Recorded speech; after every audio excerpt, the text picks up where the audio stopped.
المدح مثل العود الأزرق ما يمد ولا يساق إلا على قرم علومه بالفعول موكده. لا صدبوا جنب نصخيف وصدبوا كف الرقاق، علي الثمالي ما يجنب لين يبلغ مقصده.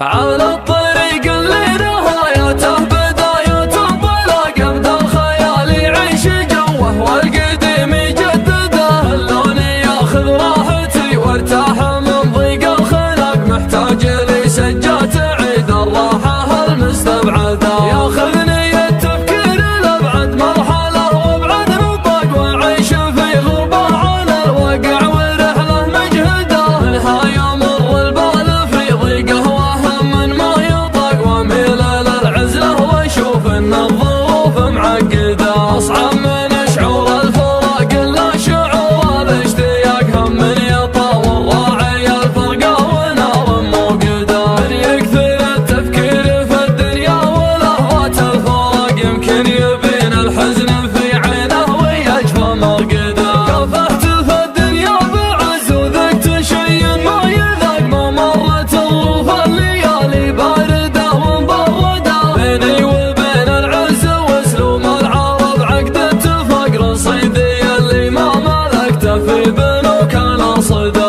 رزقي وتوفيقي على الله خالق السبع الطبق، اعيش لحظتي ولا افكر في بكره وابعده. كم من سليم شكله معافى وتفكيره معاق، يمشي على البيضا برجلينه وعقله في يده. اللي ينفتح للشر باب يصير كانه في سباق، واللي نصيته في مجال الخير كانك تطرده. الخير والمعروف ما يجزى بصده وانشقاق، على الاقل اللي يتجمل فيك احد لا تجحده. هيا الرفيق اللي لي ضاقت علي الارض ضاق، يسعدني اللي شفته اسعد واحد الله يسعده.